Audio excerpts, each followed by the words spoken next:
निकाली जा रही भारत विकसित यात्रा, लोकसभा चुनाव को लेकर निकाली जा रही यात्रा। हरदोई में कलेक्ट्रेट परिसर पर किसानों ने किया प्रदर्शन, किसानों ने आवारा पशु से निजात दिलाने के लिए किया प्रदर्शन।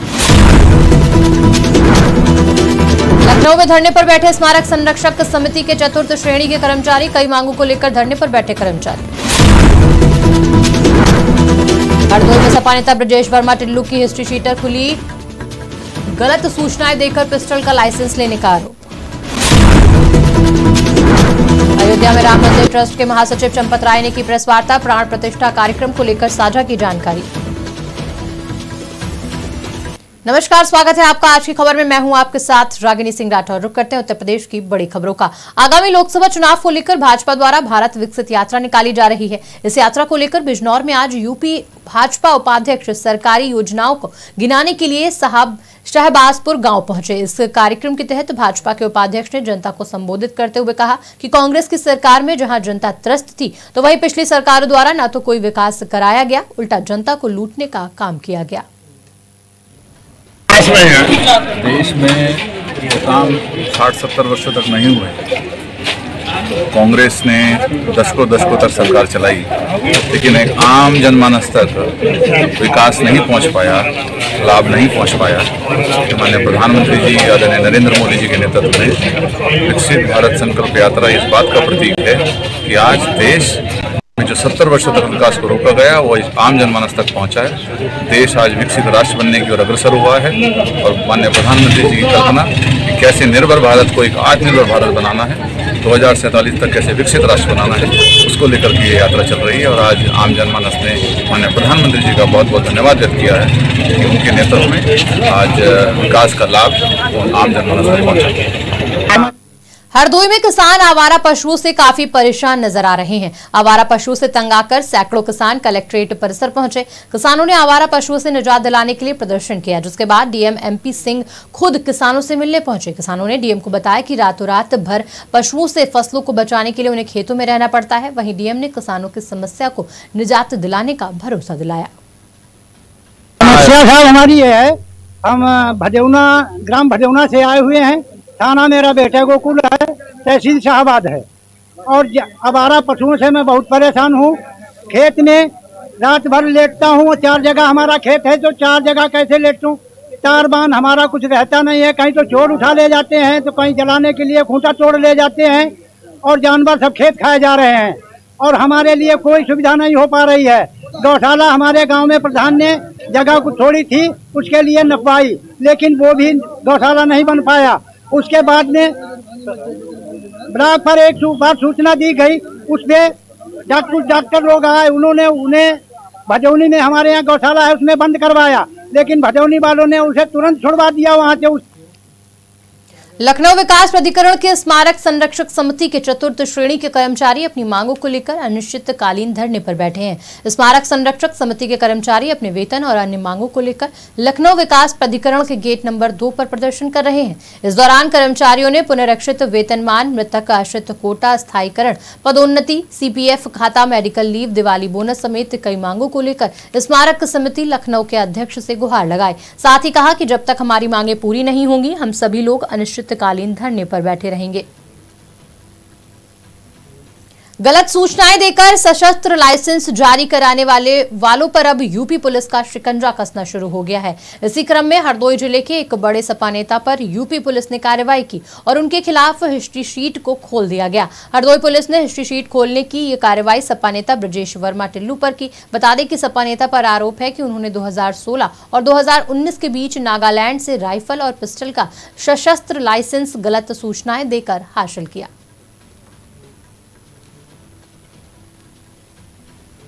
अयोध्या धाम के रामघाट स्थित श्री राम जन्मभूमि मंदिर निर्माण कार्यशाला के नवीन कक्ष में राम मंदिर ट्रस्ट के महासचिव चंपत राय ने प्रेस वार्ता की। 22 जनवरी को होने वाली प्राण प्रतिष्ठा को लेकर जानकारी भी साझा की। प्रेस वार्ता के दौरान महासचिव ने बताया कि 3 जगह रुकने की व्यवस्था कारसेवकपुरम में होगी। 1000 लोगों को 850 लोगों के रुकने की व्यवस्था, 10 कंपार्टमेंट में रुकने की व्यवस्था होगी। श्रद्धालु कभी भी कहीं भी भोजन ले सकेंगे। सर्दियां होंगी तो 4 स्थानों पर चाय वितरण का विचार किया है। आवश्यकता पड़ेगी तो ये स्थान बढ़ाए भी जाएंगे। 3 स्थानों पर निवास की व्यवस्था की गई है। कार्यक्रम में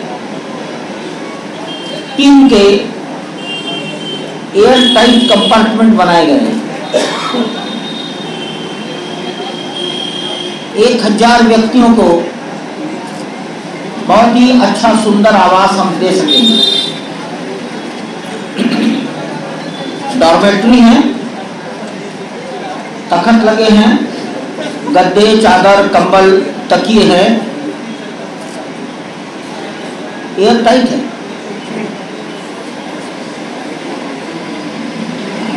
पूज्य महंत नृत्य गोपाल दास जी महाराज का प्राकृतिक चिकित्सा केंद्र, जिसमें एक बहुत बड़ा हॉल बना हुआ है, वहां पर भी 3 का आवासीय परिसर डेवलप किया है। बात तो अंबेडकर नगर में तदर्थ शिक्षकों ने वेतन जारी न होने पर कार्यालय में तालाबंदी कर दी। वहीं कार्यालय के अंदर कार्यालय के कर्मचारी मौजूद हैं। बता दें कि तदर्थ शिक्षक 16 महीने की वेतन जारी न होने पर धरना दे रहे हैं। मामले पर शिक्षकों के प्रदेश संयोजक राजमणि वर्मा ने कहा कि जिला विद्यालय निरीक्षक अपना स्वार्थ सिद्ध न होता देख शिक्षकों के वेतन जारी करने में आनाकानी कर रहे हैं और इसका खामियाजा तदर्थ शिक्षकों को भुगतना पड़ रहा है। उन्होंने कहा, ऐसे में जब तक वेतन जारी नहीं होगा तब तक कार्यालय का गेट नहीं खुलेगा। बात तो हमारी लखनऊ तक पहुंच गई थी, वहां से तो हमने पत्र जारी करा दिया। एसीएस साहब का पत्र जारी होने के बाद सबसे दुख की बात है, अंबेडकर नगर के डीआईओ तक कान तक ये बात नहीं पहुंची। ये दुर्भाग्यपूर्ण बात है। और सबसे दुख तो ये है कि अपर मुख्य सचिव ने पत्र जारी किया हम लोगों का वेतन निर्गत करने के लिए, 30 दिन की अवधि भी इनको दी। आज तक हम सभी का वेतन नहीं जारी हुआ, जबकि विभिन्न जनपदों में वेतन जारी हो गया है। कितने शिक्षकों का? यहाँ तो 225 लोग हैं। आज अयोध्या में हृदय में राम कार्यक्रम का आयोजन मां सरयू के पावन तट पर स्थित राम की पैड़ी पर संपन्न हुआ। सिद्धपीठ 3 कलश तिवारी मंदिर के महंत महापौर के संयोजन में यह आयोजन किया गया। सांस्कृतिक विरासत को सजाने और युवाओं को प्रभु श्री राम के चरित्र की प्रेरणा लेने के लिए इस कार्यक्रम का आयोजन किया गया। इस अवसर पर विभिन्न स्कूलों के बच्चों ने सांस्कृतिक कार्यक्रम प्रस्तुत किए। कार्यक्रम में विजेता बच्चों को सर्टिफिकेट और हुडी देकर सम्मानित किया गया। आज अयोध्या में राम की पहाड़ी पर हृदय में राम माननीय महापौर जी नगर निगम अयोध्या के सौजन्य से कराया गया, जिसमें हमारे विद्यालय कंपोजिट विद्यालय सादतगंज द्वितीय नगर क्षेत्र अयोध्या के बच्चों ने लवकुश का कार्यक्रम प्रस्तुत किया और लवकुश और सुदामा में बच्चों को यहाँ सर्टिफिकेट दिया गया और बच्चों को वुडी और उनको लंच पैक दिया गया और सभी बच्चों को कैप दिया गया और सभी बच्चे यहाँ बहुत एंजॉय किए और कार्यक्रम देख के बहुत प्रसन्न है। गाजीपुर के आर्यन पब्लिक स्कूल के प्रांगण में 10वां वार्षिक उत्सव उड़ान एक नई सोच बड़े ही धूमधाम से मनाया गया।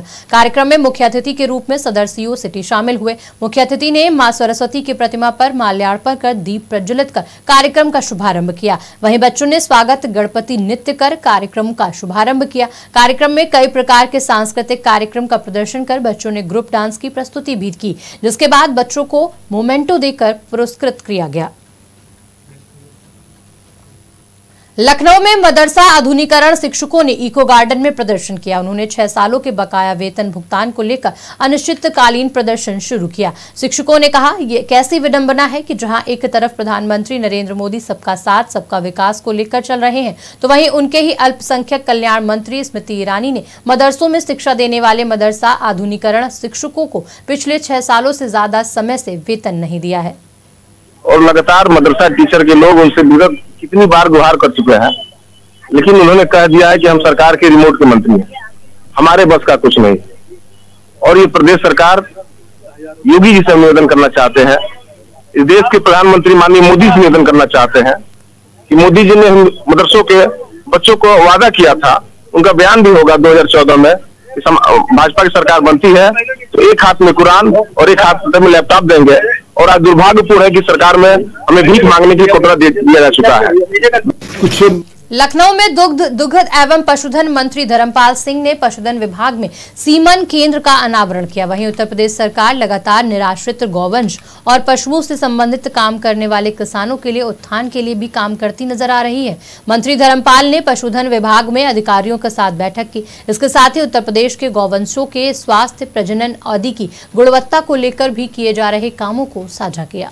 कुछ महत्वपूर्ण कार्यक्रमों का उद्घाटन किया गया, जिसमें पशुओं की नस्ल सुधार है, उसमें सेक्स हार्ट सीमेंट यानी हेलीकृत वीर्य के संबंध में भी है, और विभिन्न योजनाओं को लेकर आज जो कार्यक्रम यहाँ है, इससे किसान की आय दोगुनी हो। जीडीपी नापने का पैमाना खेती है और खेती में पशुओं की बड़ी व्यवस्था है। देश की, प्रदेश की आजीविका पशुओं पर ही आधारित है। तो आज निदेशालय में हम अपने एसीएस और प्रमुख अधिकारियों के साथ बैठकर आगे के निकट भविष्य में माननीय मुख्यमंत्री योगी आदित्यनाथ जी की भी प्राथमिकता है कि पशुओं का विशेष तरीके से संरक्षण किया जाए। उत्तर प्रदेश आजीविका मिशन कर्मचारी यूनियन ने प्रदेश व्यापी हड़ताल करके आंदोलन की मुहिम फिर से शुरू कर दी है। बता दें कि कर्मचारी अनिश्चितकालीन कार्य बहिष्कार करके अपनी मांगों पर अड़ गए हैं। यूपी आजीविका मिशन कर्मचारी यूनियन द्वारा ज्ञापन सौंपकर पहले ही कार्य बहिष्कार का ऐलान कर दिया गया। आज आंदोलन के 19वें दिन भी 75 जनपदों में एक साथ कार्य बहिष्कार पर रहने से ग्राम्य विकास विभाग द्वारा संचालित ये योजना अपनों की ही बेरुखी से हंसिए पर नजर आ रही है। हम लोग उत्तर प्रदेश राज्य ग्रामीण आजीविका मिशन यानी कि यूपीएसआरएलएम के कर्मचारी हैं, और हमारी 10 साल पूर्व से जो एचआर पॉलिसी लागू है, जिसमें हम लोगों को वार्षिक वेतन वृद्धि थी और ट्रांसफर किया जाता था लोगों का, और इसके सिवा जो भत्ते दिए जा रहे थे उन पर रोक लगा दी गई है। वेतन वृद्धि आज तक नहीं दी गई। 10 साल पुराने वेतन पर लोग कार्य करने को बाध्य हैं। इसके सिवा भत्तों बंद करने से जो हमारी इफेक्टिव सैलरी है और कम हो गई है, इंक्रीमेंट तो मिला ही नहीं, सैलरी और कम हो गई है। इसके सिवा जो हमारे साथी मृत्यु को प्राप्त हुए, क्योंकि हमारे यहाँ पे मेडिकल पॉलिसी और इंश्योरेंस पॉलिसी लागू नहीं है, हमारे संस्थान द्वारा लागू कर। लखनऊ चिड़ियाघर से दर्दनाक खबर सामने आई। यहां सूरज नाम के कर्मचारी पर हिप्पो ने हमला कर दिया, जिससे कर्मचारी की मौत हो गई। इसके साथ ही हिप्पो ने राजू नाम के कर्मी पर भी हमला किया, जिसका इलाज जारी है। बता दें कि कुछ दिन पहले ही कानपुर चिड़ियाघर से हिप्पो को लाया गया था। वहीं सूरज करीब 12 साल से चिड़ियाघर में सफाई का काम कर रहा था। मृतक के परिजनों का रो रो कर बुरा हाल है। वहीं सिविल अस्पताल में चिड़ियाघर के कर्मी एकत्रित हो रहे हैं। मामला ये है कि हम लोग घर पे थे, ये ड्यूटी पे गए थे सुबह जाने के बाद उसके बाद पता नहीं क्या हादसा हुआ। हम लोग को उन्हीं कर्मचारी लोगों ने बताया कि जाए आप लोग यहाँ जाइए। फिलहाल हमको वहाँ पे जानकारी नहीं बताई गई थी। यहाँ आने के बाद पता चला कि वो एक्सपायर हो गए। तो कैसे क्या हुआ था चिड़ियाघर के अंदर, क्या कर्मचारियों ने बताया? कर्मचारियों ने यही बताया कि जाए इप्पो के बाड़े में गए थे और एकदम से इप्पो ने जाए अटैक कर दिया उनके ऊपर और दर्दनाक तरीके से मौत हो गई उनकी, बता रहे हैं। प्रतापगढ़ पुलिस अधीक्षक के निर्देशन में अपराधियों के खिलाफ कार्रवाई के लिए सघन चेकिंग अभियान चलाया जा रहा है, जहां चेकिंग के दौरान रामनगर रोड के पास से 3 आरोपियों को गिरफ्तार किया गया। गिरफ्तार आरोपियों के पास से 13,000 रुपए नकदी भी बरामद की गई है। घटनाओं के सफल अनावरण के लिए तथा अपराधियों पर अंकुश लगाने के लिए पुलिस द्वारा लगातार सघन अभियान चलाया जा रहा था। इसी क्रम में थाना रानीगंज को आज एक बड़ी सफलता मिली, जब संदिग्धता के आधार पर 3 व्यक्तियों को गिरफ्तार किया गया। उनसे पूछताछ की गई। उन्होंने यह स्वीकार किया कि उन्होंने थाना रानीगंज, आसपुर, देवसरा, जटवारा तथा लालगंज में विभिन्न स्थानों पर लगातार कई महीनों तक चोरियां की हैं। वह भागने की फिराक में थे, क्योंकि अभी हाल ही में जनपद सीतापुर में उनके साथी गिरफ्तार हुए हैं। उन्हें आशंका थी कि पुलिस को उन्होंने इनका नाम बता दिया होगा। पुलिस इनकी तलाश कर रही थी। प्रतापगढ़ में पुलिस अधीक्षक के निर्देश पर अभियान चलाकर अपराध और अपराधियों के खिलाफ कार्रवाई की जा रही है। इसी क्रम में चेकिंग के दौरान मुखबिर की सूचना पर पुलिस ने 2 आरोपियों को गिरफ्तार किया। साथ ही गिरफ्तार आरोपियों के पास से तमंचा, कारतूस, देसी बम, मोबाइल और आधार कार्ड समेत नकदी भी बरामद की गई। मुकदमा अपराध संख्या 270/23 आईपीसी सेक्शन 457 व 380 में दर्ज किया गया। साथ ही 10 दिसंबर 2023 को प्राप्त सूचना के आधार पर थाना अंतुपरी मुकदमा अपराध संख्या 535/23 आईपीसी सेक्शन 457 और 380 में दर्ज किया गया। उपरोक्त दोनों चोरी की घटनाओं के सफल अनावरण हेतु श्रीमान पुलिस अधीक्षक महोदय द्वारा एक विशेष टीम का गठन किया गया। आज दिनांक 17/12/2023 को इस टीम द्वारा मुखबिर की सूचना के आधार पर सिंगनी पुल थाना क्षेत्र अंतु से 2 अभियुक्तों की गिरफ्तारी की गई, जिनके कब्जे से 1 अदद तमंचा, 12 बोर, 2 जिंदा कारतूस, 12 बोर, 5 अदद देसी बम, 1 आधार कार्ड व 1 मोबाइल बरामद किया। रायबरेली में सलौन तहसील प्रशासन की कार्रवाई से भूमाफियाओं में हड़कंप मच गया है। हाईकोर्ट के आदेश के बाद घंटों तक इलाके में जेसीबी गरजती दिखी है। भूमाफियाओं द्वारा सरकारी जमीन पर अवैध कब्जा करने पर प्रशासन द्वारा कार्रवाई की गई। डीही थाना क्षेत्र स्थित डेला गांव के बाहर बने अवैध मकान ढहा दिए गए। तहसील प्रशासन की माने तो अवैध मकान का निर्माण करने वाले को बेदखली का नोटिस दिया गया था।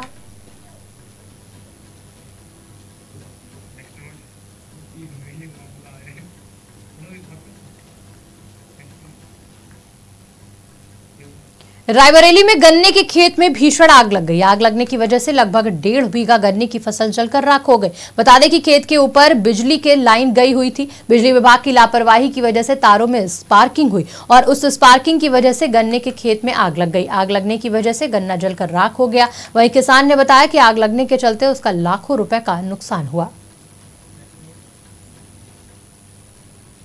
सरकार द्वारा ग्रामीण क्षेत्रों में गरीबों को रोजगार देने के लिए मनरेगा योजना चलाई जा रही है, जिससे कि उनको उनके गांव में ही रोजगार मिल सके और वो पलायन ना करें। लेकिन प्रधान और सरकारी मशीनरी की मिलीभगत से उनके इस हक पर डाका डाला जा रहा है और मशीनों से काम कराया जा रहा है और मनरेगा योजना की धज्जियां उड़ा रहे हैं। ताजा मामला लालगंज के नरसिंहपुर गाँव का है, जहाँ एक तालाब खुदाई पिछले 15 दिनों से की जा रही है, जबकि ये कार्य मनरेगा योजना के तहत कराया जा रहा है। जिसके बाद अब ग्रामीणों कार्य रुकवाने के लिए जिलाधिकारी से न्याय की गुहार लगाने के लिए पहुंचे हैं। मामला यह है कि 15 दिन से जेसीबी द्वारा तालाब की खुदाई हो रही है। श्रमिकों को काम नहीं दिया जाता है। प्रधान दबंग टाइप का, प्रधानपति जो है दबंग टाइप का आदमी, वो सबको डरा धमका के काम करवाता है और इसीलिए हम लोगों ने शिकायत की थी एसडीएम से। एसडीएम उनको वीडियो को भेजे, वीडियो गई थी, मौके पर सब सही पाया गया। उसके बावजूद आज तक कोई कार्रवाई नहीं हुई। कितने दिन बीत गए शिकायत किए? 11 तारीख को शिकायत की थी हम लोगों ने। आज कहाँ आई है? आज हम डीएम साहब के पास आए हैं। तो क्या कहा? डीएम साहब ने कोई आश्वासन नहीं दिया, बोलिए कि सीडीओ के यहाँ जाओ। क्या लगता है कार्रवाई होगी कि नहीं? कार्रवाई हमको नहीं लग रहा कि कोई कार्रवाई होगी, इसलिए मामला यह है कि 15 दिन। तो सुना आपने, सरकार द्वारा ग्रामीण क्षेत्रों में जहां एक और गरीबों को रोजगार देने के लिए मनरेगा योजना चलाई जा रही है, वहीं गांव में ही रोजगार मिल सके इसके लिए वो पलायन ना करे, इस वजह से ये योजना चलाई जाए। लेकिन प्रधान और सरकारी मशीनरी की मिलीभगत के कारण उनके इस हक पर अब डाका डाला जा रहा है।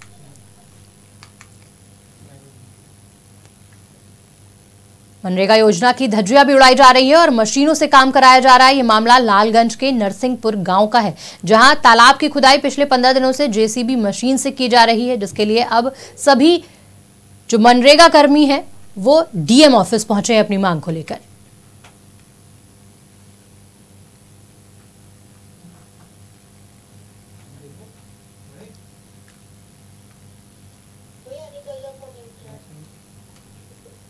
रायबरेली में लूट और चोरी की घटना को अंजाम देने वाले 4 युवकों को सलौन पुलिस ने धर दबोचा। दरअसल पकड़े गए युवकों ने बीती 6 दिसंबर को सलौन कोतवाली क्षेत्र के ममूनी गांव के पास सराफा व्यवसायी से बाइक और जेवरात लूटे थे। घटना का खुलासा करते हुए सीओ वंदना सिंह ने बताया कि पकड़े गए युवक जिले के कई थाना क्षेत्रों में भी लूट और चोरी की घटनाओं को अंजाम दे चुके हैं। पुलिस को इनकी काफी दिनों से तलाश थी। वहीं पकड़े गए युवकों के पास से नकदी, अवैध तमंचा और वारदात में इस्तेमाल की गई बाइक भी बरामद हुई है। साथ ही पुलिस ने पकड़े गए चारों आरोपियों पर मुकदमा दर्ज कर जेल भेज दिया है।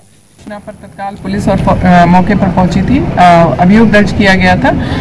उसके बाद टीमों का गठन किया गया था। टीम सीसीटीवी फुटेज के आधार पर इन आरोपियों का पीछा कर रही थी और जिसके क्रम में पुलिस टीम को सफलता मिली। इस घटना में जो शामिल 4 अभियुक्त हैं वो गिरफ्तार हुए हैं और इनके द्वारा 2 और घटनाओं के विषय में स्वीकार किया गया है। डी और जगतपुर की एक घटनाएं हैं और इनको जो ये अभियुक्त हैं इनके नाम है गुलशन, शिव बहादुर, जयशंकर और सचिन।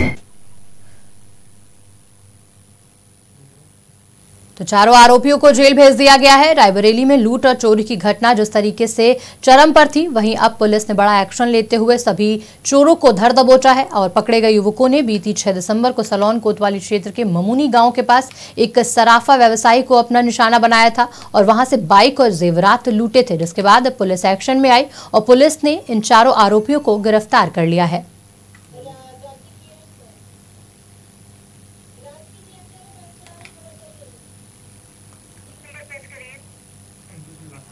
खबर पर ज्यादा जानकारी के लिए हमारे साथ हमारे संवाददाता अंशु श्रीवास्तव जुड़ चुके हैं। अंशु, बात करें तो रायबरेली में जिस तरीके से लूट और चोरी की घटनाएं बढ़ रही थी, वहीं अब पुलिस का बड़ा एक्शन हुआ है। अंशु, आपको मेरी आवाज मिल रही है?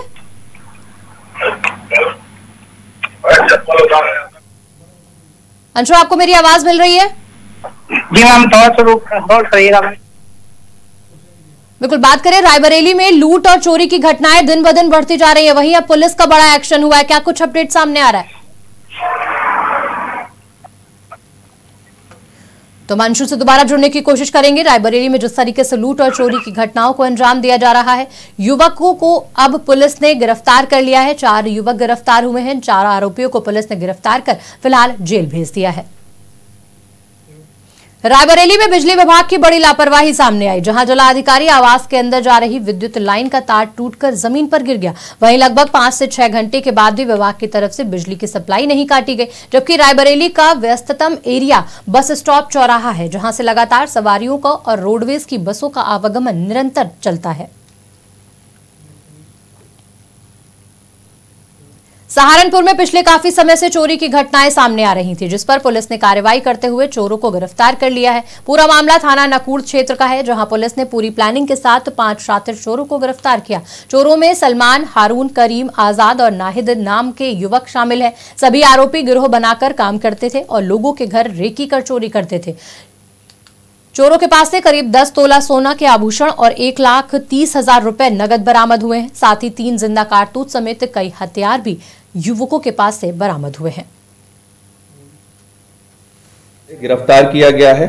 साथ ही भारी मात्रा में उनके साथ जो चोरी किए हुए जो आभूषण हैं, जिसमें कि 104 ग्राम पीली धातु, 800 ग्राम सफेद धातु के जेवरात, 1,03,000 रुपए नगद, 3 जिंदा कारतूस 315 बोर, 2 देसी तमंचे, 3 चाकू नाजायज, घटना में प्रयुक्त करने वाले लोहे के कटर, 1 बड़ी छेनी लोहे की एवं 2 साइकिल, इन सभी के साथ इन 5 अभियुक्तों को गिरफ्तार किया गया है। ये जो 5 अभियुक्त हैं, ये गिरोह बनाकर लगातार रात्रि में चोरी की घटनाओं को अंजाम दे रहे थे। इनका काम था दिन में इन घरों की रैकी करना घूम घूम कर, एवं रात्रि में चोरी की घटनाएं अंजाम देना। जहां पर लोग सो रहे होते हैं, ये बाहर से उस कमरे की कुंडी लगा लेते हैं एवं जो अन्य कमरे हैं वहां पे जो ताले लगे रहते हैं उनको अपने कटर से काटकर और बड़ी सफाई से चोरी कर जो इन सीतापुर के खैराबाद से नैमिष जाने वाली रोड पर 2 ट्रकों की आपस में भिड़ंत हो गई। टक्कर से दोनों ट्रक क्षतिग्रस्त हो गए और दोनों चालक गंभीर रूप से घायल हुए। मौके पर पहुंची पुलिस ने घायल चालकों को नजदीकी अस्पताल में भर्ती कराया। बता दें कि यहां आए दिन एक्सीडेंट होते हैं। वहां के निवासियों की माने तो सड़क के दोनों तरफ भयंकर अतिक्रमण होने के चलते यहां आए दिन एक्सीडेंट होते हैं। वहीं पूर्व प्रधान ने बताया कि कई बार स्थानीय प्रशासन को प्रार्थना पत्र दिया जा चुका है, लेकिन अब तक कोई कार्रवाई नहीं की गई।